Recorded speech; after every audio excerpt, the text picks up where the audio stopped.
Welcome back to the Youngstown Penguin Football Podcast. I'm your host, Sal Guardo. With me, as always, my co-host, former defensive lineman Kyle Searle, former quarterback Kurt Hess, former director of football operations Dan Kopp. We are actually on YouTube Live right now. So if you want to go on YouTube Live, hit that chat box, hit the subscribe, hit the like button. We're going to be interactive. So if you have anything to say, any comments, anytime, hit the chat box. Kyle Searle is going to be monitoring that box from us, and anything you got to say, comment, questions, please let us know. We obviously are on podcasts, anywhere podcasts can be found, Apple, Spotify, iHeartRadio, and of course follow us on Instagram, Whitetown Penguin Podcast, ran by Kurt Hess. As you all know, we were at Ohio State this past weekend. Thank you to the Hess family, who are great Hess, who hosted my family as well as Kyle Searle, his new girlfriend we all met, and his dog Tito, which is another story for another time. But anyway, to the tailgate, great experience. Turn over to Kurt, Searle. What do you guys just recapping the weekend?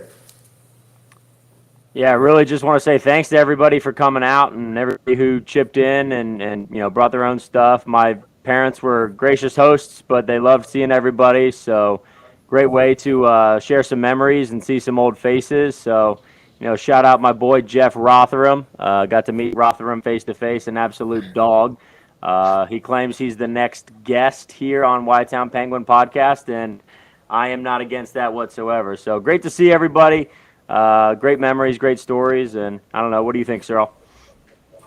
Dude, I think Jeff 100% has a voice for podcasting, for hosting, for being on radio. Fun fact, what was this show that him and Ricky had, Rick and Roth in the morning at the whatever the Rookery local Radio university. Rookery Radio, there we go. So, experienced radio guy there, so love to get him on sometime. Is this the offensive lineman? Yeah. He had me rolling. Kurt, I hope you have his number. He's definitely a multiple appearance guest. And that was he was the first person to come over and grab a beer, and it was like 7:30, and he was like, "Hey, these cold beers, like one of these are these for me?" And absolutely, this is for you, dude. Let's go. So yeah, but to just second Kurt, I mean the tailgate was, in my mind, an absolute awesome success. Ton of people came through. Just made the whole morning a lot of fun getting ready for some Penguins football. So it's great to catch up with a lot of those guys. Yeah. Can I say some negative things? I guess I'll say them anyway. I love to see that into Wolf era / Bo Pelini era group come out, but hated that sort of my generation of guys, the Haycock guys. I didn't really see many of them outside of Cookie, which was great to see. Just found out that his daughter's 2-week-old puppy at the tailgate somehow ended up in the game. Not sure how that happened. We'll have to ask him how he got by with that.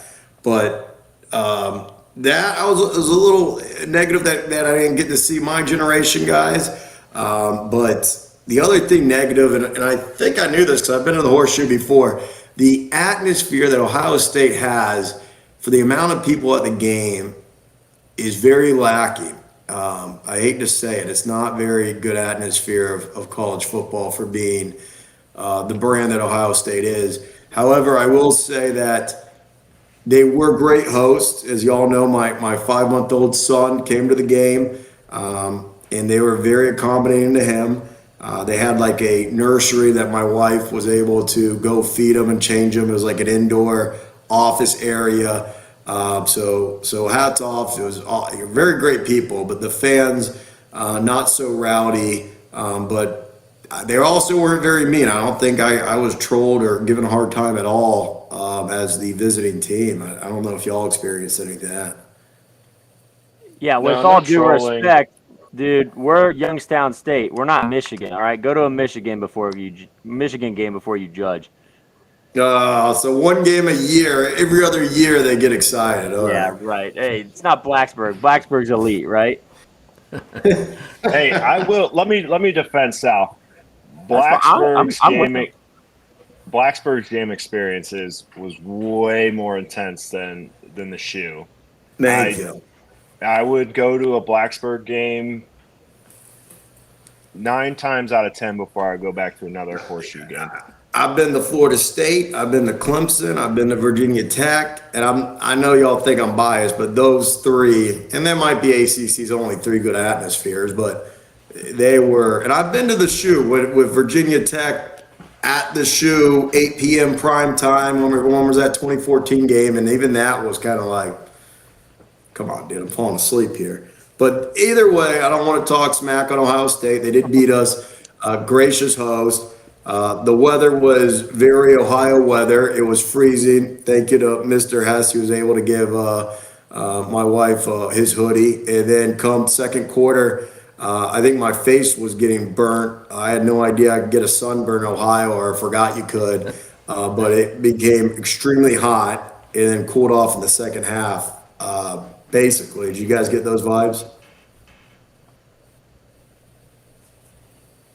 Yeah, I mean the game did just sitting in the sun was just you were kind of baking. There was no wind coming through, but I mean that's football. Like it is what it is.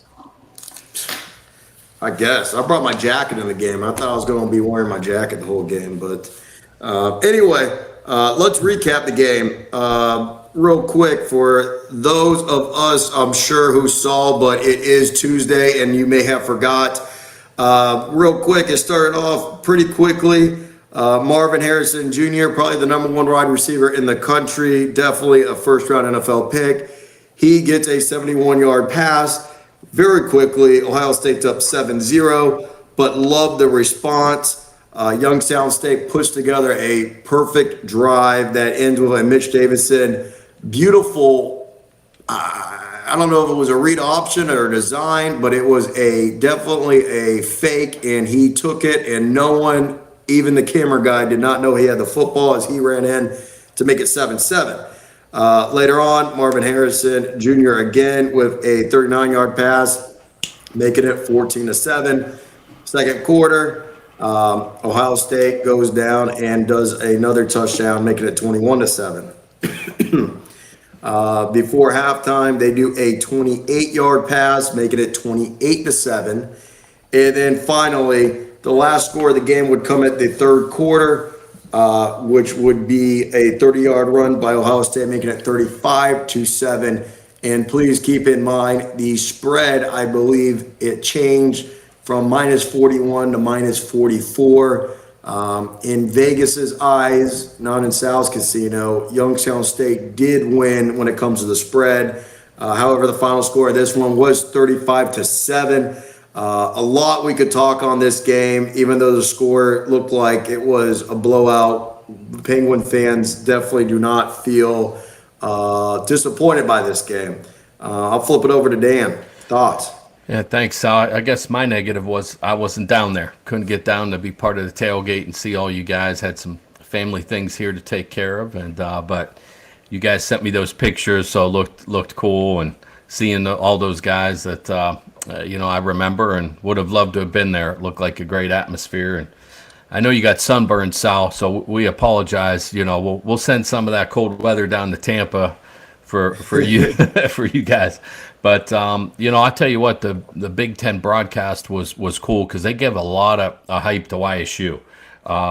They interviewed President Coach Tressel and his wife Ellen coming down the tunnel about, I don't know, maybe 5 minutes before kickoff. He had his special sweater vest on with the Y on one side and the O on the other. So they talked a lot about him, and so it was really cool. As far as the game goes, I guess from my standpoint on TV, we certainly looked like we belonged. We looked physical. I thought from a size standpoint, we didn't look like Our D line looked big, our O line looked physical. So I think from that standpoint, we had a lot of good things going on. Did you guys see Coach Phillips's vest? Yeah, I had a JT on the back. Yeah, I had a JT on the back, so he had the tie on. So they kind of spoke about that on the Big Ten Network as well. Like I said, obviously Sal, you pointed out number 18. I mean, that guy's a freak. He's a top 10 pick, right, or top 5 pick, whatever they're saying. But there were a couple of plays that just jumped out. I think watching on TV, I know Kurt and Kyle, you guys are going to dive in from a perspective of O and D, but that penalty on, I think it was third and 25, we got the personal foul right on the sidelines. That was kind of killer, and it was a close call. It looked like he was trying to hold the quarterback up, but then he went down. Our D line was getting some push. I'm sure Kyle's going to talk about that on TV. You could see we were getting some push. Alex Howard was running all over the place. I think he's played back-to-back games where he's been really pursuing to the ball. And then I thought a little bit of a momentum killer was that 3rd and 1. I think there was about 9 minutes to go in the half, and we threw it on 3rd and 1. You guys remember that? I didn't know if that was a 2-down, territory or whatnot, but it seemed to kind of halt some momentum. But man, Sal, you touched on it. That drive to tie the game up, man, we looked good there. So we hung with a top 10 football team. Obviously they made some plays, which they should. They have great talent. But I thought our coaches did a good job. Our guys were ready to play, right? I mean, on TV, we didn't come out and just get manhandled. So credit to the coaches for having them ready to play. Just a few plays here and there, and when you're in those games, you got to kind of have them. But it was cool to see YSU fighting out there, and it was great for all the talk they did about Coach Tressel and Youngstown State, and so it was really neat to see him and Ellen. He brought up a thing he said on the Big Ten Network. They were trying to get him to almost like pick a side, but he said, "Hey, these two teams took me to 9 national championship games." It's pretty cool to think about. So his sweater vest went over big. So other than that, man, we came out of it healthy. I think that's the most important part. So on to you guys. Agreed. And Dan, that's right. Yeah, for personal reasons, you're able to be there. But our thoughts and prayers are with you. Thanks, but man. I do want to touch on. I did forget one detail. The attendance was 100 and the official 2,898, nearly 103,000. So it's 100% capacity. It was a sold out game. But flip it over to Kurt. I know, obviously, you break down the offense for us. We saw both Mitch Davison and actually Bringard came in. And I don't think he came in because the game was away from us. And I don't think he came in because Mitch Davison was hurt either. So thoughts on the offense? Yeah, offensively, like Coach Kopp kind of said, I think we were ready to play. Definitely offensive line was giving us some push, and we had our opportunities in the run game. Mitch and Bo both, Mitch is out there and he definitely looks like he belongs. He's made some big throws, and giving our guys opportunities to make big plays was huge with that ball to early that kind of set up the touchdown. Wasn't sure what happened to Bryce. I know Bryce was I think he tweaked his ankle a little bit from what I understood. So top speed guy or top separation guy. And so, with a bum ankle playing against elite talent, kind of hard to get those guys open. But I don't know. I mean, I'd like to hear your guys' perspective a little bit. I know, we took care of the football, which was nice. I think they brought Brungard in kind of just as a change of pace player. With Coach Phillips and Coach Rothenbuehler, they definitely are living in the moment. Also see the bigger picture of how valuable is it to get Brungard reps against Ohio State moving forward if we truly want these FBS programs. So I think in the rhythm of a game, when you're trying to get some back run or have Ohio State's defense have to guard 11 guys, try to get that extra number, with the quarterback run game. I think that that's huge. But, I actually had a conversation with a coach who I worked with who's now at Ohio State, Coach Keys. He's a special teams guy. I coached with him at Finley, and I saw him, gave him a hug. And he talked about Coach Troy Rothenbuehler. Am I still good? You guys still hear me? Sorry, I kind of froze a little bit. Yeah. And Coach Rothenbuehler always has trick plays. And, we were aggressive early. We felt like we were aggressive early. And we didn't really see a whole lot of trick plays. But I know offensive coordinators are super creative. But how much do we want to show in a game like this where it's 28-7 or 35-7? How much of your offense do you want to unleash? I mean, maybe that poses a question to you guys. I mean, what do you guys think about that offensively? Because I liked where we were, and like Coach Kopp said, it felt like we belonged in a lot of ways, but sometimes we held back maybe the aggressiveness as the game kind of was slowly drifting away from us. So, do we hold those trick plays for South Dakota State, or how aggressive do we? Obviously, against Pitt in 2012, we didn't hold anything back, and we won, right? But is that something that coaches in the coaches staff meeting room, do you guys talk about that? Kurt, you brought up a good point, a really good point. Mitch's throw to Max Tomczak was a unbelievable throw. I mean, obviously in live on TV, they showed. I mean, you couldn't have dropped the ball better. Mm-hmm. And then you brought up another good point about bringing Bo in there and getting him some reps. He didn't look like deer in headlights out there. He threw a couple of nice. He gets set and throws it. I mean, he wasn't, happy feet back there. He's going to be good.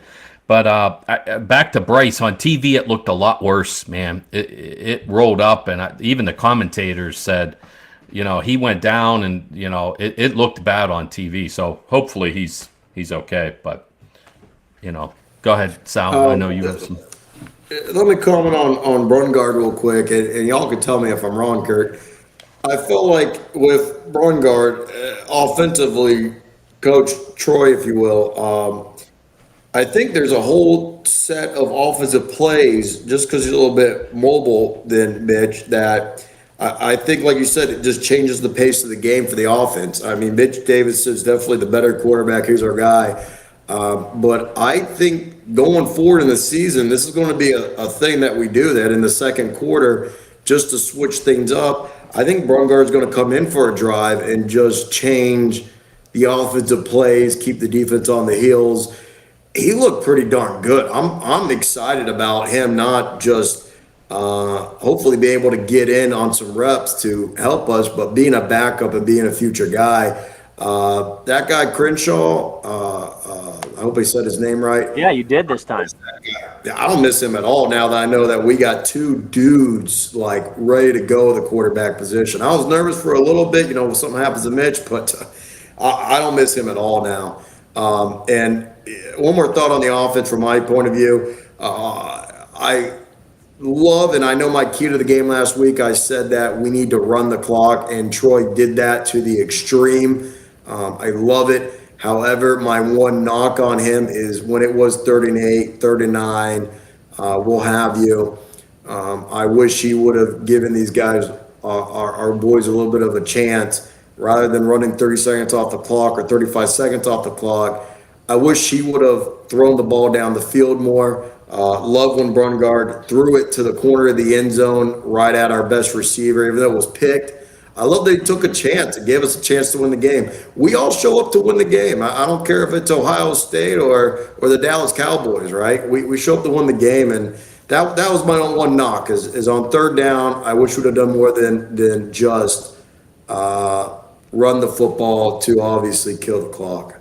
Yeah, definitely agree. And last thing I say about offense, I think, before I pass it over, was, just the run game. I really think we got two good backs back there. Rushton being the older, more veteran back, but also Tyshawn King. Tyshawn King, nobody has bigger thighs and calves than Mayan Williams when you're out there like we were, the tailback for Ohio State. But, Tyshawn's he's got good speed. They both have good balance and vision, and get some big hogs up in front of them, man. They'll be able to. We'll be playing hopefully from 3rd and 2 instead of 3rd and 9.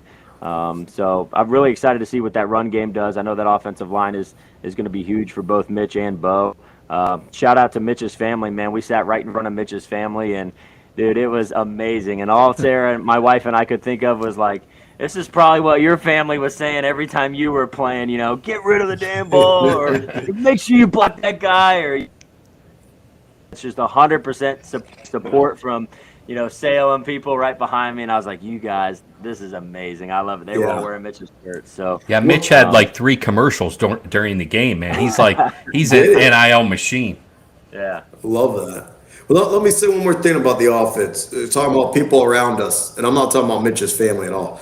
And it's the Finn Troy, because I've hated on his play calling a little bit on this game. But when we were in the 3rd and 1, 3rd and 2, and he would take a shot, he'd take a bomb down the field, and he would throw it deep, and everybody, he should have ran the ball. When on 3rd and 1, Ohio State's got like 8 guys in the box, and their guys are some big boys. And the idea that we're going to control the line of scrimmage and push Ohio State back is a fantasy. And one-on-one coverage, it is our best shot to have one-on-one coverage down the field. Love that he was aggressive on the 3rd and 1s and shot the ball down the field. But that's all I got on the offense. I'm done. Kyle. Searle, Searle, over to you on the D. Let's talk about the fun, exciting part of football, the defense and the hitting here. These guys were really impressive this weekend. I mean, Ohio State got their yards, Ohio State got their stats. But the Penguins really made them work for it. You take away Marvin Harrison Jr. 71-yard touchdown in the first drive there. He was working for his catches. I think there was a couple bad PIs against him. Just that those things are going to happen when you're playing a 5-star caliber kid like that. But shout out to Marcus Hooker, who was a former Buckeye himself, leading the team in tackles there with 6 total tackles, and Alex Howard not far behind them, adding a sack, 5 total tackles. So those guys are really going to be our key guys to lean on going into the rest of the season here. And to jump into Coach Kopp's point, where these guys, the Buckeyes, did not look overwhelmingly bigger. They didn't look overwhelmingly faster. Kurt, Sal, and I got a great sideline shot. Shout out to Kyle Kronovich. So I hope I said that right, Kyle. Just shoot me a message and say I messed it up or whatever. But, he was able to get us a couple sideline passes, and we just kind of rotated through them and got an up-close look at how these guys look on the field, and it's pretty impressive going forward. Now, for the guys that are on the roster here, listening, watching, that doesn't mean you've arrived here, because there's a lot of work to get done still. I mean, Ohio State still put up 458 yards. One thing that stuck out to me just going through the box score was Ohio State was let me bring it up here, 5 for 12 on 3rd downs. That's huge for a Penguins defense to force the Buckeyes into 12 3rd downs and hold them for 7. Now, one thing that I'll say is they got to get better on those 4th downs. The Buckeyes were 2 for 3, and those are killer. When you hold a team like the Buckeyes to on a 3rd down, and then they come back on and convert that 4th down, it is a little deflating. But you know what? It's Ohio State is in a different league, and we played them absolutely toe to toe. So really excited for this defense going forward. A lot of room for improvement, but I mean, I think the sky's the limit for this defense. One note for the listeners live, Cyril brought to my attention that the chat box was not on. It is on now. I just fixed it. So if you just refresh your YouTube live, the chat box is open and you can now use it. To the defense, Cyril, a lot of big things that you said. One thing I was personally impressed with, and I think I told y'all during the game, the tackling, especially in the open field, the open field tackle against five-star recruiting players, some of the NFL talent. They weren't scared at all. They ran downhill and wrapped up, and they didn't do any of these wimpy arm tackles. They hit these guys and they tackled them in open field. And in all my years of watching Youngstown State football, which it's not as much as Dan or some of these guys from the 90s winning national championships, but in my years from '08 to present, I think that was the best tackling defense I have ever seen.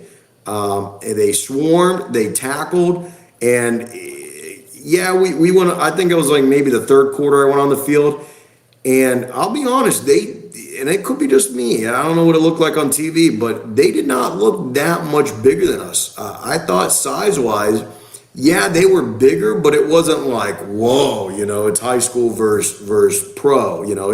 We were sized up against them, and we weren't scared, and we punched them right back in the mouth. And I'm going to go out and say that I'm really excited about this defensive Penguin team, and I think the defense is the strong point of the team, and I think the defense is going to be what's going to lead us through the season. The defense is, in my opinion, better than the offense. Yeah, I mean, if I can chime in on the defense just for one thing, because I thought Cyril brought up a great point, and this is something that I think we're all connected to hate on any defense or hate on any coach or hate on anything that we've had in the past. But for for Cyril and I, both specifically, and Sal and Coach Kopp, we played Pittsburgh in 2009. That was our first game traveling, and I know Coach Haycock brought everybody for that travel game. So, like, us red shirts were still able to go. We lost the game 38-3. Shout out Stephen Bloss getting the points of the game. It was big that we got 3 points that game. I just felt like, and I don't know the whole box score, but I love Cyril bringing up the conversions of third down. They had 12 third downs. They had 3 fourth downs where they felt like they had to go for it, and Ryan Day can be a little arrogant. He can be a little over aggressive sometimes. But when we went back and we played Pitt in '09, I felt like we couldn't stop these guys ever. And they were getting first down, second down all the time. It was like they had no third down. There was no problem moving the ball on us. And I don't know if this is the measure of our program or just where we are right now, but we're out there forcing these guys to make decisions. And, Ryan Day, I think, said after the game, it was like, we expect to score. Gibbs sent me that, and he felt like it was disrespectful to Youngstown State. But they scored 6 out of 9 times, whereas when it was Pitt 2009, I felt like they scored every single possession, and there was no way we could stop them. So to put those coaches into decision-making and have to actually go for it on fourth down and have tough third down conversions, I felt like that's a good measure of the program. And not to get into it too much, but it also makes me think of NIL money. If we're a university or a program that has NIL money, we have to get those big players. We have to get those fast players if we're going to succeed at the FCS, because I know Ohio State is loaded with – they're willing to shell it out. So just to make me think of NIL, how is the bottom line for us to get these big dogs up front? Like, it's going to be money for us. Yeah, you guys all touched on good points there, and I can't emphasize enough on TV, like our D-line between Fitzgerald and Woodkey, those guys physically, it was like Kyle, when you lined up against Pitt, we created an early turnover and then scored and kind of took the momentum of that game. But, Sal brought up good. We had guys flying to the ball. The Big Ten, even the guys covering the game kind of commented on that. And, Kurt, like you said, we were forcing them into 3rd and 8, so we were tackling. It just goes, I think we got to give some credit to the strength coach. I mean, I remember in 2012, when Wolf said after the game that Mike Cochran deserved a lot of credit for getting our guys ready to play in that environment. And we're still playing Ohio State. I mean, remember, we wanted to score every time we played against Valpo. They want to score every time they play against an FCS team. So Right. we didn't take a back seat to anyone. Our guys did. Our guys were ready to play. That's a credit to our coaches.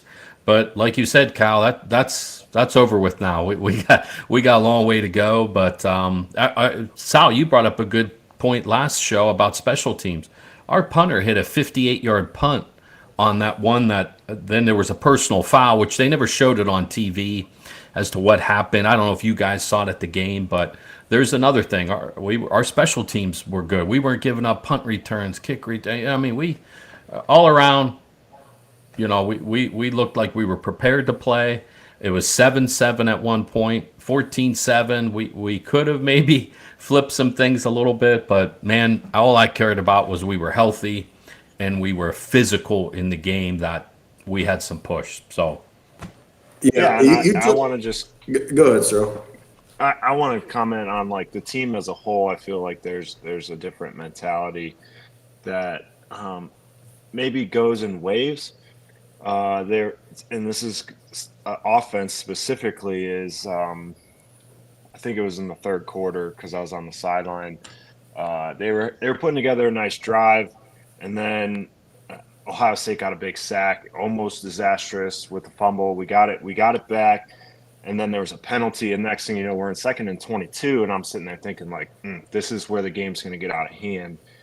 And a couple plays later, we converted and got a first down, and then that's I think the same drive that Brumgarden threw the pick. But still, to have the mentality to come back from a sack and a penalty and convert that first down, I thought was really huge. And the guys didn't quit.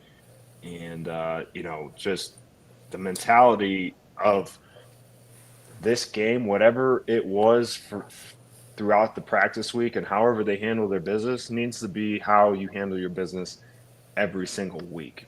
Just straight up, period. If they, get better every day in practice, focus like you're playing the Buckeyes every single week, and good things are going to happen this season because there's a lot of good teams left on the schedule. Dan, you took it out of my notes. I had the MVP being the punter. He had a hell of a game and some phenomenal punts. It's a lot easier to play defense when the punter pins you as far back as he did. You're not taking away from our defense, but our punter was a hell of a punter. And Curdy, back to that 09 Pitt game, you're exactly right. I still remember going into halftime, they ran literally the same run play into the boundary the entire drive.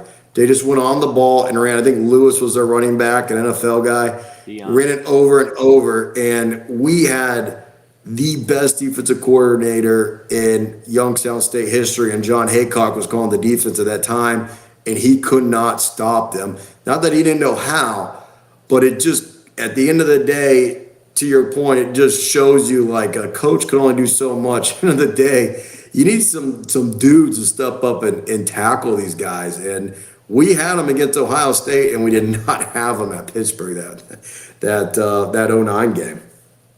But any last comments on Ohio State? Put it to bed. Put it behind us. Robert Morris. Put it behind us. Recapping real quick around the Valley on the picks that we made the last week, viewing Sal's casino picks.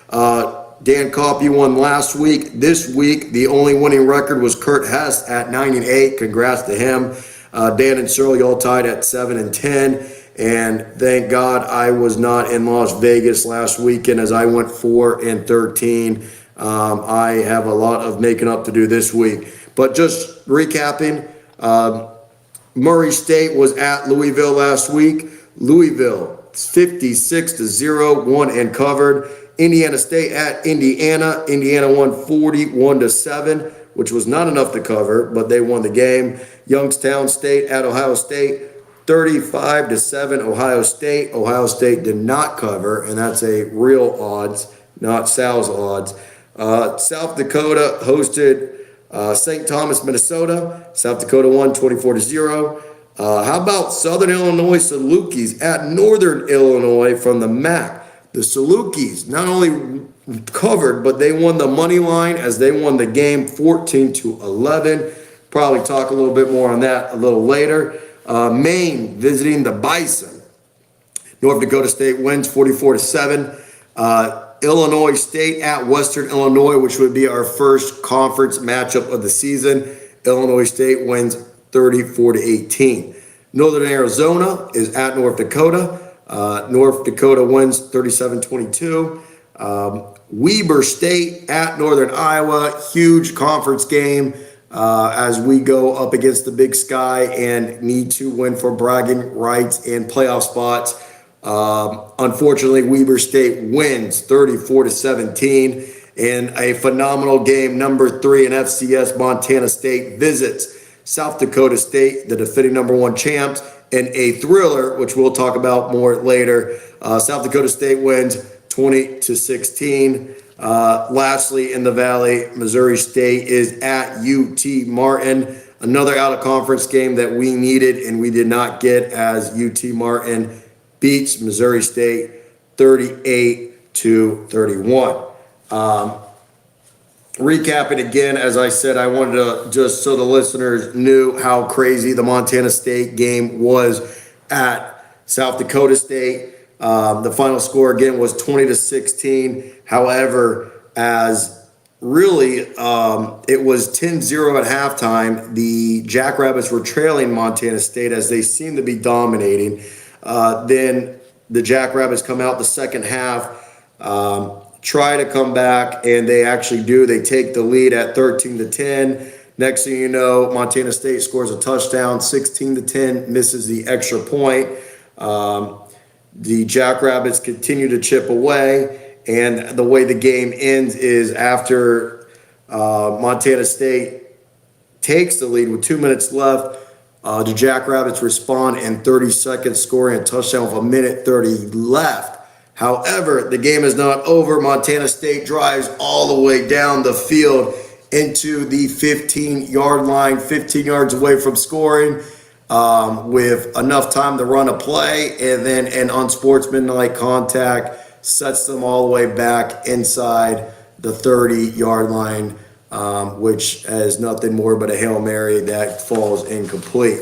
The other game that we were all scared of is the Northern Iowa game. We have them circled on our schedule. They place hold of Weber State, who is now the official rival of the all Missouri Valley Football Conference. It should be. Despite being tied at halftime, Weber State completely took control in the second half, shut down UNI, and shut them out in the second half to win 34-17. And meanwhile, just to note again, the Salukis beating an FBS opponent in Northern Illinois, they beat Boston College their previous game. So not that Boston College did a prize win, but they're good. They're good enough. They're not a terrible team. So that being said, we just recapped all that. I guess question for you guys is thoughts. Any games sticking out? Does this change your Missouri Valley Football Conference power rankings? I know we made a full list, but just talking about the top 4 or 5 teams, what are your thoughts? It definitely changes my power ranking, but I think I want to hear what y'all have to say before I share mine. Go ahead, Kurt.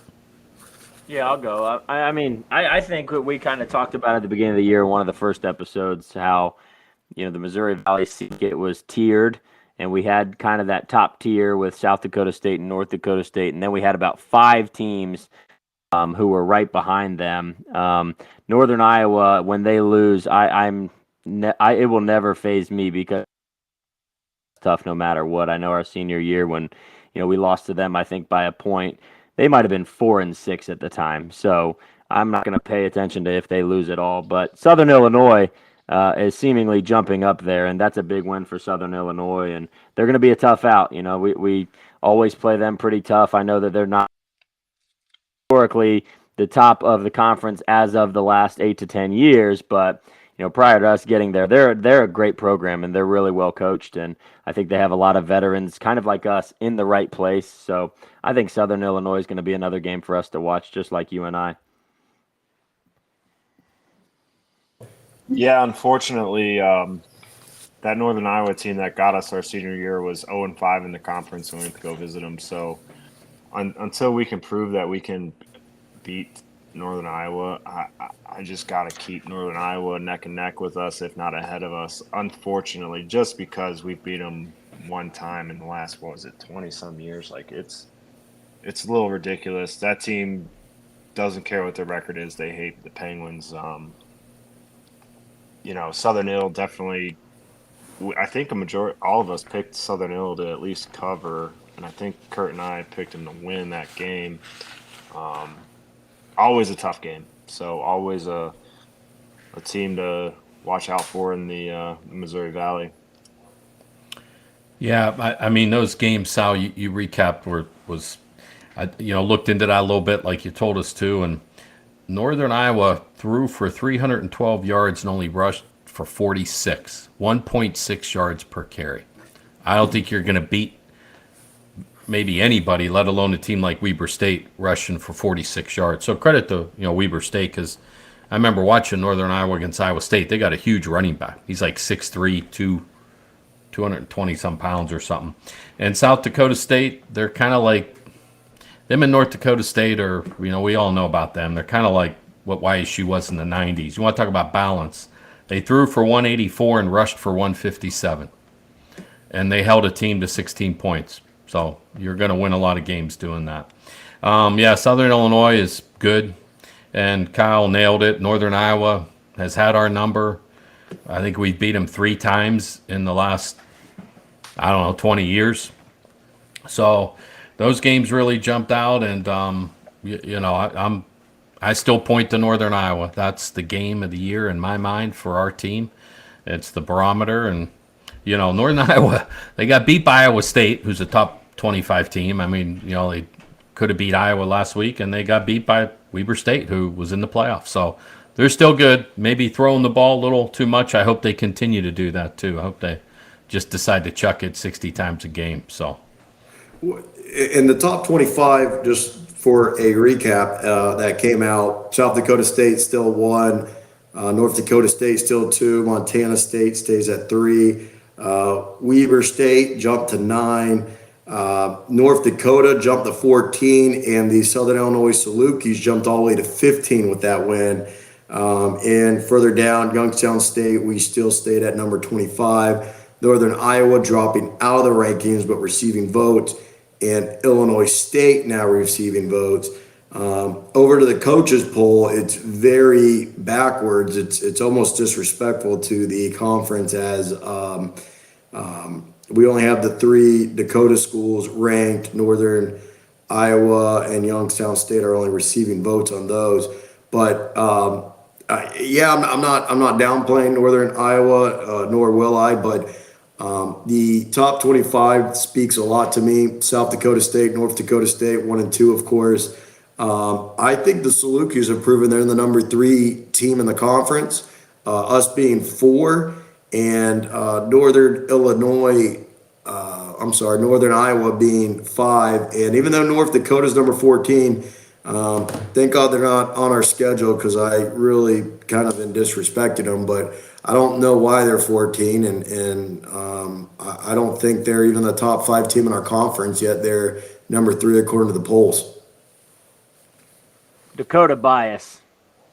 Dakota bias. It must be. I don't see it. Boys, huh? I'm a Dakota boys, huh? Until they beat someone, I'm not on the North Dakota train.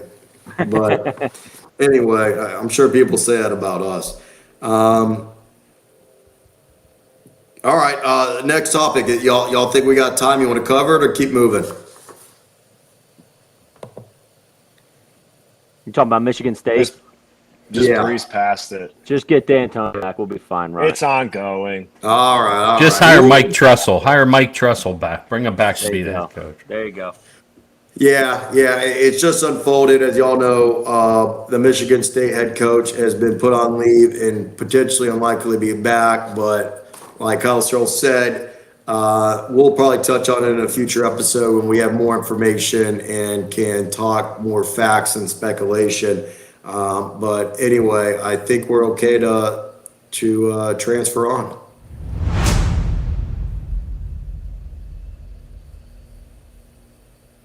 Going to Robert Morris. Robert Morris comes to Youngstown State to the Castle at 2 p.m. Saturday. Just some quick notes on them. They are 1-1 so far. They lost to Air Force 42-7 in their first game, and then they won their second game this past weekend. St. Francis, PA, 31-21.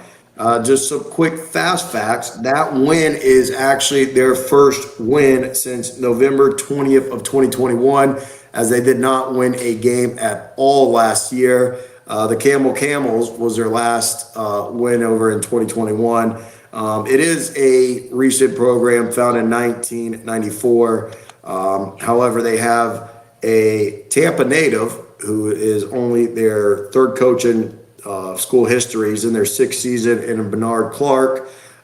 He just promoted Josh Furman, who was on the staff last year. He's stepping into the offensive coordinator role. I can't say much about him except it must have been a good decision, as they actually got a win for once. And then Dave Plungus is their defensive coordinator, who's been there the entire time that Bernard Clark has calling the plays. They are a little more experienced. I guess after going 0-11, they do return some guys for experience. 16 returners returning, led by their best player is a linebacker, Joe Casale, and their punter is all conference. So yes, definitely note that. It may or may not be funny, but it's just something to note that the offense may have a ways to drive after the defense hopefully stops them. But I have a lot to say about this team, but I'm going to flip over to Curdy to see if he has anything on his scouting report.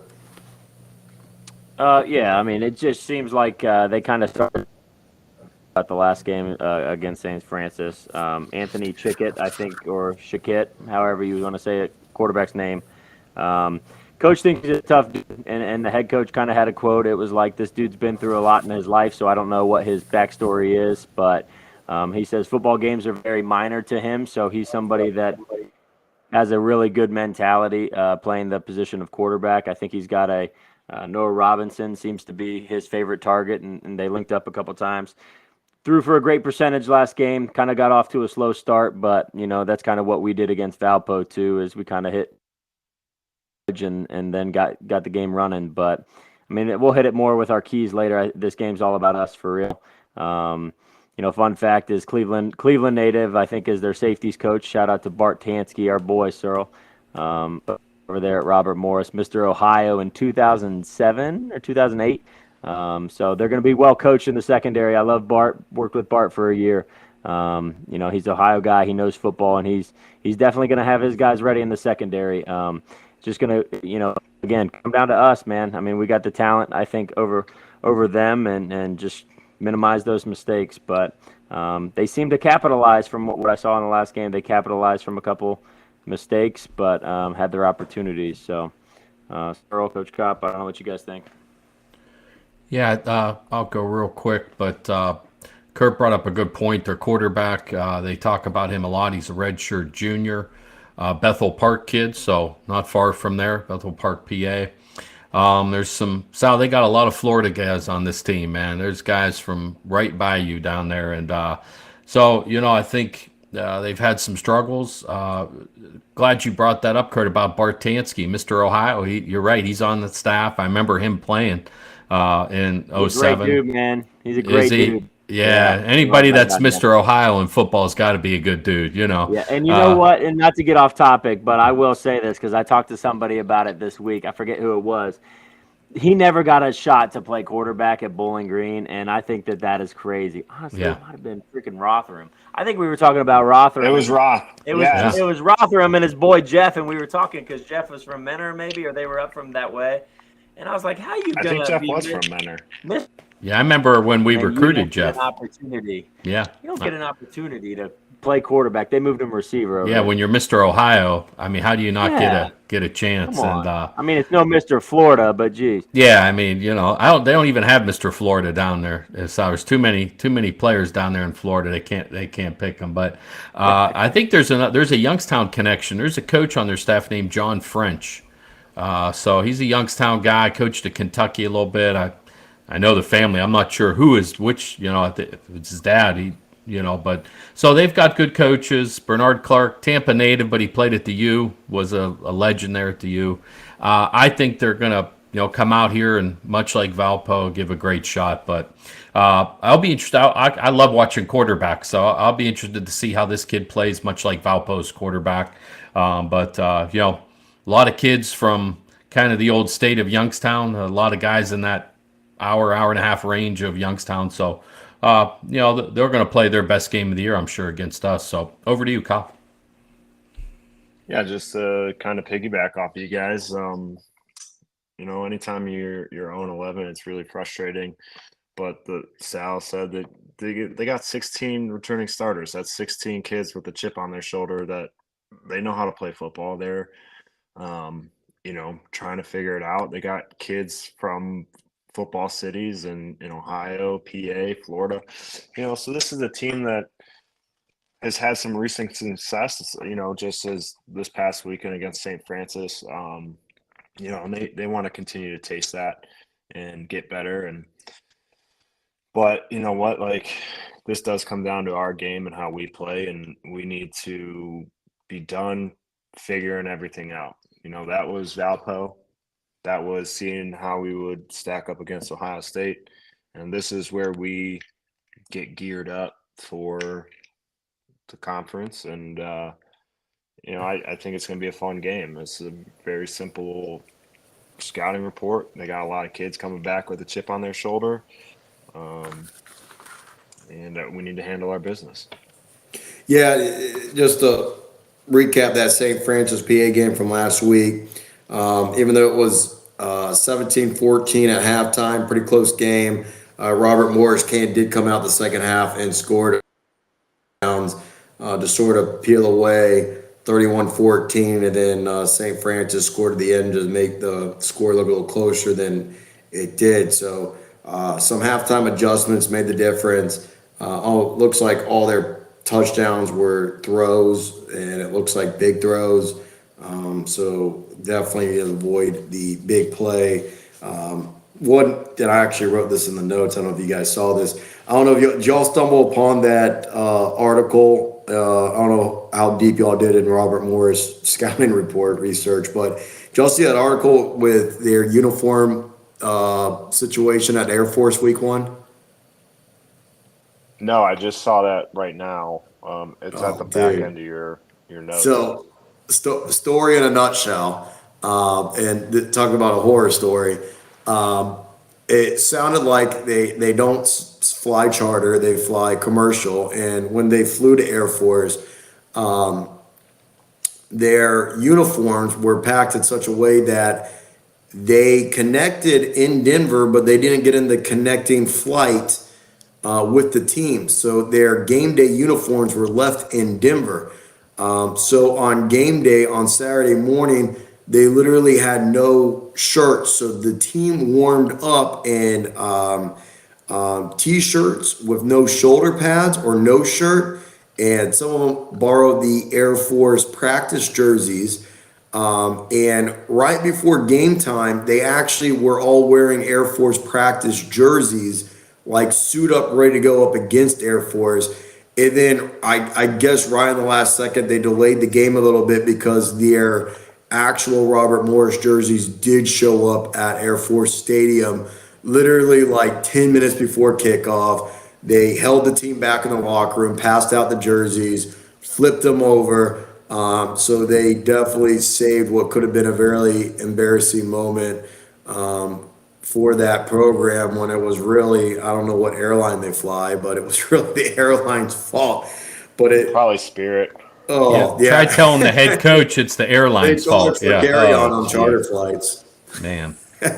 It reminded me back when I was in high school and Virginia Tech had a Georgia Tech game, I don't know if you guys remember this, and Sean Glennon was their starting quarterback, and him and like 4 or 5 other Hokies, their jerseys didn't come, so they had to wear Georgia Tech's practice jersey, and they wrote in the marker the guy's last name, and they played the entire game in Georgia Tech's jersey, and that would have been What? the entire football team. Wow, I don't remember that. Oh, dude, that was like my senior year of high school. I actually remember it's significant to me because Sam Eddy had called me during that game while I was at my grandparents, and he initially invited me to Youngstown State as like an unofficial recruiting visit, if you will. So it's a significant game to me. It's one of those "where were you" moments for me. But any keys to the game, score predictions? Curdy, I'll start with you and I'll close it up. Keys to the game and scores. Well, for Robert Morris, just make sure you guys pack, because play against you guys, and I don't know if we have any extra jerseys to give you. no, I think it just comes down to us. Get that run game established early, take care of the football. Don't make any big mistakes, but come out of this game healthy, just like we did from Ohio State. Make some big plays. Would love to be up 28-35, mid third quarter, and get Bo Brungard in there, get some of the younger guys up in there, and but we got to take care of business. If you let this team hang around, then just like Valpo, kind of, you're gonna have a long game. Valpo, we kind of exploded in the second half in a way that was like so fast. It was like we were so close. I don't remember what it was, 17-10 or 17-14, and the next thing you know, after a quarter, it was like it was completely out of reach. That doesn't always just happen, and it might not just happen again. So truly take care of your business in the first half. Take care of the football, get the run game established, and make the plays that are there for me. If I give you a score up 42-10, I like us to score 42 points at least. I don't remember for Valpo. I think it was something similar, maybe 49-10 or 56-10. So 42-10 for me. Recapping score predictions last week. Searle and I had us losing by 35. Kurt, you had us losing by 21. We lost by 28, so we all split evenly there. Price is right way I win because I didn't go over like the price. Yeah, I was going to say you won the tiebreaker because you had us losing by less. Shout out Bob Barker. Yeah, my key to this game is play a clean game, button up the pass interference penalties, continue to tackle like they have been, and get after this quarterback because, like you said, all their scores seem to be some deep shots. So he's standing back there in the pocket. I want to see Woodkey and Howard continue to get after the quarterback and make some plays. I would say that this team's not going to be scared to take their deep shots, and anything can happen when the ball's in the air. I'll say that maybe we get them 38-9. I think this defense can hold them to some field goals if they get a play here or there, get in the red zone. But I think that our defense will bow up. So I'm going to say 38-9. Dan. Yeah, I think, we all said it. They got to kind of come out like we did in that second half against Valpo. So we got to come out fast, score some touchdowns early, maybe hit some of those guys, CJ or Bryce or Max, on some long shots. Everyone takes deep balls against us. Be cool to see us throw some up there and make some plays. And I think continue to be dominant up front. Between Fitzgerald and those other guys, just really dominate the line of scrimmage. That's where I hope we continue to kind of grow, right up front. We played Valpo out of the gate. We all talked about maybe a little hangover there, and then we played the 6th ranked team. I don't know, what's Ohio State ranked? 6th, 8th, 5, something like that in the country. So now we get to play a team that, we should come out. We're healthy, come out fast, put up points. I kind of, I'd like to see us score 42 as well, and maybe pitch a shutout. Maybe we could just put a blank up there, or maybe, so 42-0 sounds good to me. But, if they kick a field goal or two, so be it. But just dominate the game. That's what I'd love to see going into conference play. Get as many guys some plays, some meaningful reps for Bo, and just open things up a little bit. But and not show too much. I have what I'd love to see this week, but I hope we show it out there in Iowa in a couple of weeks. Go ahead, Dan, I agree with you. We got to come out fast. That's my key. And by that, I mean, Robert Morris is watching our film from Ohio State. They saw how we had some success with ball possession. It was really 50-50 in that Ohio State game simply by us killing the clock. So when we get the opportunities, we need to play fast. We need to score fast. Don't just punt it the first few drives and just kind of shake it off. Because before you know it, like you mentioned, just like against Valpo, if we kind of screw around for a little bit, we're going to find ourselves within a close ball game. And again, play fast, score on every opportunity. I know we always chew or we try to, but let's win this game. And it's our last opportunity to get the younger guys in there to get some reps in. So the quicker we get started in the first half, and hopefully we learn from Valpo, let's get off the field, because I have a feeling Robert Morris is going to try to kill the clock on us whenever they have the ball, and they're going to try to make big plays through the air just like they did last week. I know our secondary is much better than St. Francis, PA, but you never know what they have up their sleeve and what big plays they're going to have to be ready. So safeties, secondary, be on your toes, and let's score fast. I'm going with 38-3 as my score prediction. And I don't want to be disrespectful. I don't want to be the guy that gives bulletin board material, whether we're going to beat them 42-0. I hate predictions. I just want it to be of a dominant fashion, that we dominate the game. So I could give a heck what the score is. You didn't do a prediction last week, so you're locked in at 42-0. you got to make up for that. But let's go around the valley, and we'll do this quickly. And what we'll do is, let's flip over. There we go. Scores around the valley, and what we'll do is, you guys see how the order goes. Just tell me who you pick to win the game, and if you think they are going to cover. First game is North Dakota is at Boise State, noon, FS1. Boise State is minus 21.5. I have Boise State winning but not covering. Sammy, North Dakota keeps it close. I like that as well. North Dakota keeps it close. Yeah, make that 4 of us, Sal. Yo, let's. Wow. All right. Indiana State is at the Maction of Ball State, 2 p.m. Ball State minus 24.5. I have Ball State both winning and covering. Man, I hate the MAC. You're married to the MAC. Yeah, right. Yeah, prime example there. No, I'm kidding. Ball State will win. Indiana State will keep it somewhat. 4. I got that as well. Indiana State covers that line.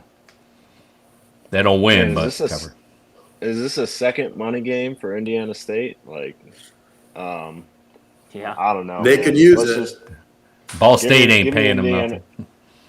Give me Indiana State with the points. Maybe it would be a 3-score game, 21 points. Man, 24 is a stretch.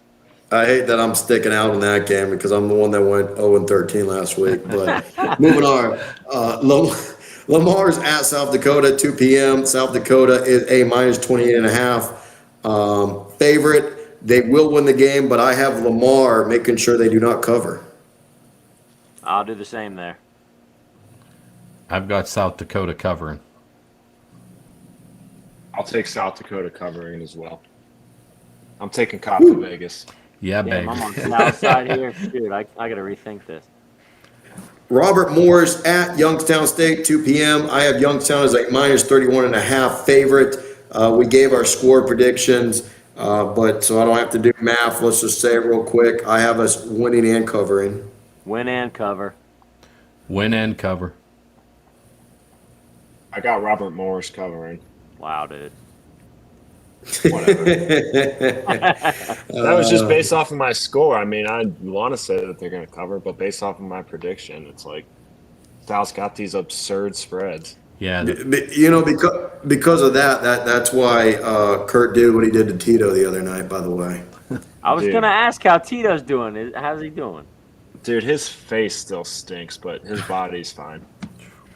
The skunk, For man, all, the skunk. for all the podcast listeners not on live, Kurt invited the skunk into his yard and let my dog outside to Yo. experience his I- first stinking.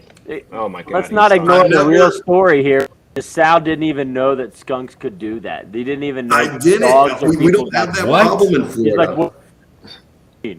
We never came across a skunk, and I told my parents the story, Kurt, and they think you live like in the middle of nowhereville, like on like 100 acres of property. They're like, where the hell does he live? Was it like an hour drive to the stadium? I was like, no, he lives in a pretty nice neighborhood. Never just say experienced this. that in 10 Florida. minutes from the stadium. Yeah. For having to wash my dog 3 times in the backyard at 10:30 p.m. I really do wish I got to watch him get blasted in the face by that skunk. My dude's been sprayed twice, man. That, you bet you're gonna have that smell for a month. Really? It's just like Oh, right yeah. in his. It's right in his Yep. like his face creases where he. That's where he got it. Where he's holding this scent. That's Kurt's. Shout out to Kurt's groomer. She's the real MVP of the weekend. She brought over some Nancy! solution. Nancy brought over some solution at 10 p.m. at night, and that took all the stench right out of his the rest of his body. So it's just right there sitting in his face. But let's get back to the picks. You know what? Yeah, skunk. It was my first rodeo smelling that smell. It smells like burnt rubber. Is the smell of being Oh, I skunk. think it smells like hot, gross garlic and cigarettes. Hey, Yeah, yeah. girl, That's a good I want to description. say thank you for taking your dog home and not bringing him in and playing with my dog because my house does not smell right now. So we've done 2 days. You're welcome. I Thank I you, hit sir. Ashland. I hit Ashland. I was falling asleep. So Yeah, take I made it in these bed by C4s 1 and take it a.m. home. It was a long day for sure. Anywho, back to picks. Illinois State is at Eastern Illinois, 3 p.m. Illinois State minus 10.5. And keep in mind that Eastern Illinois took it to Indiana State. But I have Illinois State winning, but I think it's going to be a very close game. I have Eastern Illinois with the spread. I'm with you again, Sal. Well, then I got to go opposite. I'm going to go Illinois State gets the win. You know, Illinois State's someone that I kind of put in the middle of the Missouri Valley Conference when we did our picks, and they're climbing in my rankings. So I'm going to take them to cover. Well, just to also share, Eastern Illinois is in the old Ohio Valley, which actually merged with the Big South Conference, which is what Robert Morris is in. So they are now, because of that merger, they're in Robert Morris's conference, just as a side note. Next game, Central Arkansas is at North Dakota State, 3:30 p.m. North Dakota State is a minus 28.5 favorite. I have them both winning and covering. Winning and covering by zone. NDSU winning and covering. Don't even ask me about NDSU anymore. Just put me down for their cover until we get into the playoffs. Yo. Drake is at South Dakota State, also at 3:30. The Jackrabbits are a minus 38.5 favorite. I have them winning the game, but I do not have them covering after they did not cover the Western Oregon game. It seems like these games, they like to just score early and then coast and mess around. I don't think they'll cover. Win and cover, Jackrabbits. Yeah, Drake is trying to bring a skunk into the stadium, but the Jackrabbits win and cover. That's for you, Sal. You've never smelled a skunk. What the hell? No. Drake opened up the season with a 55-7 loss to North Dakota. Give me South Dakota State 65-3. Like that. Northern Iowa trying to bounce back at Idaho State, another big out-of-conference game. Wow, I don't know who their athletic director is, but he needs to give them boys a break. 6 p.m. Well, I have Northern Illinois at a minus 17.5 favorite. I have them winning, but I really think it will be a close game. I have Idaho State with the points. Striped skunks are found throughout Florida except the Keys. How have you not seen a skunk before? It's not in South Tampa. Northern Oh, Iowa. Give me Northern Iowa to cover. I got. Wow, South said South Tampa. They're not in South Tampa. Don't tell Brian. Yeah, I got to call my brother after this. So they don't cross Kennedy Boulevard. Is that the divider, Kennedy that's Boulevard? right. Okay. That's right. So I'm all messed up over this skunk stuff. At Northern Iowa at this, I say Northern Iowa wins but doesn't cover. I think this is the game that Northern Iowa has to, hit the panic button. I don't think they can start 0-3. So I think they're going to win. I think they're going to prove that they are a good team. So I'll take them to cover. And if they don't, we'll have a conversation next week. Murray State is at FBS Middle Tennessee State, and that will be a 7 p.m. game. Middle Tennessee is a minus 35.5 favorite. I have Middle Tennessee winning the game, but I do not think they will win by more than 35. I have Murray State with the points. Murray State with the points. Middle Tennessee will win. I'll go that way as well. Murray State with the points. I will take Middle Tennessee to cover. Man, Kyle, you're either going to blow us out or you're going to get blown out with some of these picks. I mean, you're on your own there for a few. Southern Illinois Salukis are at Southeast Missouri State, 7 p.m. The Salukis are minus 28.5. I have them both favored, and I have them winning, covering, and I think the Salukis are the new big dog that we need to take down in the conference. I think them boys are really good. Yeah, 28.5 seems about right here, Sal. Good job. I'll take Southern Ill, and I don't think they'll cover. I agree with that. Southern Ill will win, but will not cover. In the words of Big Tom Sims, let me get them Salukis. They're going to cover. Who you got, Salukis? Yeah. Okay. Last game, Lindenwood is at the Western Illinois most beautiful stadium in the country. Leathernecks at 7 p.m. Leathernecks minus 24.5. I have them winning, but God help me, I don't see them beating anyone by more than 4 scores. I have Lindenwood with the spread. Same. Well, it's Skunk Day in Macomb at that beautiful stadium. I'm not sure where Lindenwood is from. The Leathernecks they got to cover once. They'll cover at home. This is the worst spread you've put on a game. But yeah, is this a legit spread? I mean, that's a high number. He's just throwing out random numbers. But look up Lindenwood, dude. They're not very good. It's a toss up. Check it up. Whatever. I'm gonna take Western Ill with the points. There you go. I'm going for that Dan? undefeated perfect record. How many games you got here? Yeah, I got Western Illinois covering. I'm gonna go 11-0 next week.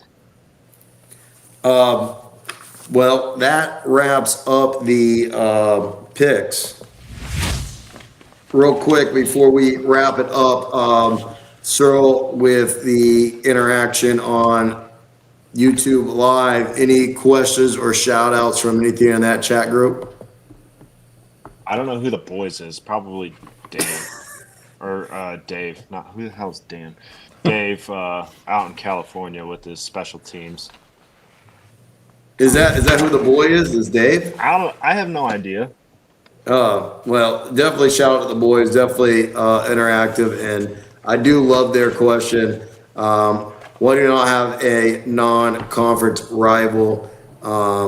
That's a good question. Obviously, our non-conference rival have all gone to the MAC. I believe it was Akron, right? And Akron, they won't play us, but they were actually on our schedule in 2020. Dan, correct me if I'm wrong. And then the COVID year screwed it all up. I'm hoping Strollo can try to get that game back in, because that would be a a fun game. However, I don't know if Akron would ever want to try to do that. They're probably happy that the game was canceled. I don't know. Their new coach, that Joe Moorhead, there's a good coach. He would play YSU. I just wonder if the president. I don't know, but yeah, we were supposed to open with them. Get the Zips on the schedule.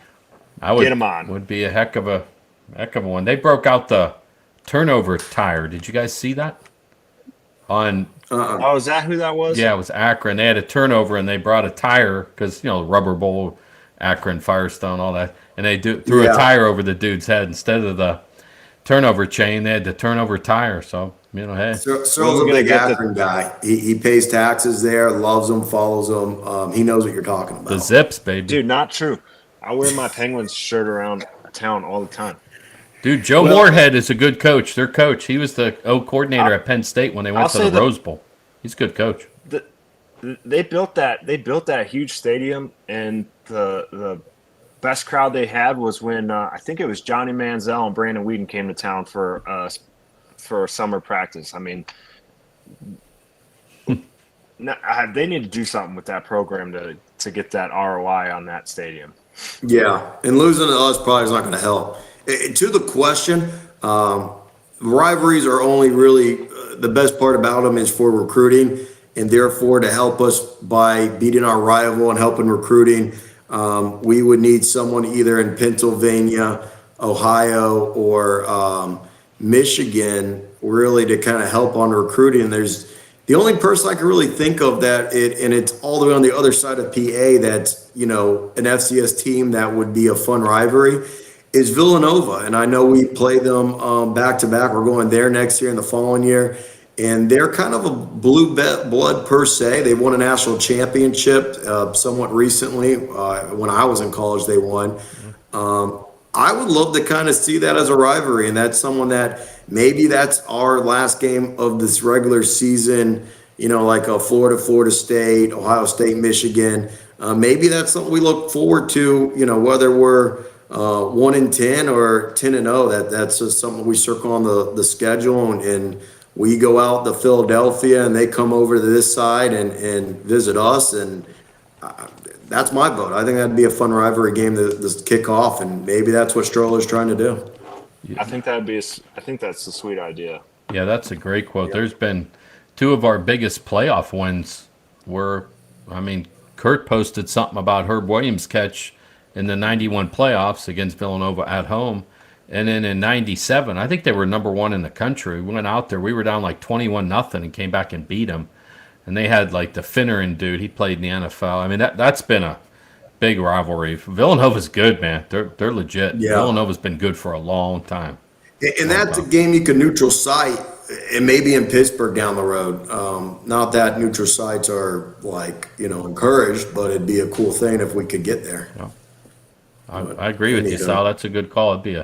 We'd sell a ton of tickets for that game. Yeah, I'm excited. I think they're coming to us not next year, but the following year is a Thursday night game at the Castle that I may show up for that one. But yeah, they did win a national title when you were up with us, Sal. In 09. 09, yeah. And they did I remember they did the money the salary cap way.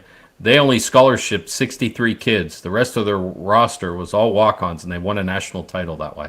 Pretty interesting. So I remember fun little story is I knew nothing about Villanova in high school. So Villanova would come, and I was getting recruited by Villanova, and I was like, dude, I don't want to go to this basketball school. So, and then, my freshman year, I was like, oh, shoot, maybe I made a mistake. They just won the national title. But, forever Penguin, man. Yep. You're right. One of my close friends from high school went to Villanova, and I remember talking smack to him. I was like breaking down film. I was like, dude, your team stinks. And I think I was too young to actually judge talent. And that was the same year they won the championship. And I was like, dude, like you said, I didn't know they had a football team, and then they won the whole thing. It's like, then you look them up, and it's like, dude, they're definitely a blue blood in the FCS world. But anyway, closing remarks. Anyone have anything to say before we sign out? Yeah. So Sal, you definitely put the Big Ten on blast, said your Hokies were going to handle Purdue. They didn't. So I'm just going to remind our viewers that you had the Put that Hokies as a finger lock down. last week. We will have our revenge this week at Rutgers on the Big Oh, Ten. God. So Okay. Wow. You better have your revenge. we are an underdog at 3 points, but we will win. Wow. Sal with his double or nothing. Again, I don't know what athletic director we have that's making these stupid schedules, but God, anyway. Any other remarks that do not involve trolling me? We're good? Over under on the Good. crowd this weekend. What's the over under on the crowd? Ooh, I was going to say that. Ooh, a Saturday at 2 game. What time do the Buckeyes play? There you go. There's a yeah. Can we Unfortunately, get that's how- that's how- What was Valpo's attendance? Can we? Official get- attendance. South said they sold 42% of capacity tickets. Yeah, I think it was like 9,000. So can we get? It 10? definitely did not look like 42% of the stadium was filled. So I shouldn't have I don't brought know. this I would- topic up. That's my bad. Oh, no, you should have. I'm gonna get The all- Buckeyes play at 4 p.m. we need to. I Oh, feel like grinds our I gears. honestly feel like there were more Penguin fans in the Horseshoe than there were versus Valpo, and that was probably so. Oh, I'm going to a game in the Horseshoe. I like Youngstown State, but I'm a Buckeyes fan too, so I get a 2-for-1. Anyways, regardless, just really want to see the community support these guys because they certainly deserve it. They're putting together an exciting season just based off the first 2 games. So I would hope on a Saturday at 2 p.m. I think the weather's supposed to be pretty nice. I hope we get at least 50% tickets sold, but I don't know where you get that info, Sal, but let us know. If there's less than 12,000 people there, it I don't know. I may go on a rant like never before, but I'm just gonna be quiet. There's one more thing on attendance. I did note this. I didn't get to say it. On Robert Morris's last game, they have a capacity of 3,000 seats in their stadium, and they sold it out actually with 3,500 was their attendance last week as they sold out their first win in a couple years. So I don't know if they're going to travel, but apparently they got a decent following for what they are. But yeah, let's just start with 50% occupancy. It is a money game that we are paying them, so it's not like everyone's going to be coming out full force like they will in a Missouri Valley game. But I expect 50% capacity. Anything else? Kurt, IG, Man. anything? No, we'll just keep shouting out and getting people going live. So we'll work on getting people to follow us here live from 8 o'clock on Tuesday or Wednesday, or if we decide to do it on Monday. I don't know, Monday Night Football. So try to maybe steer clear of that. But And after this week's a bye week, so definitely looking for a host, and we're always looking for a guest co-host to come on and do picks with us.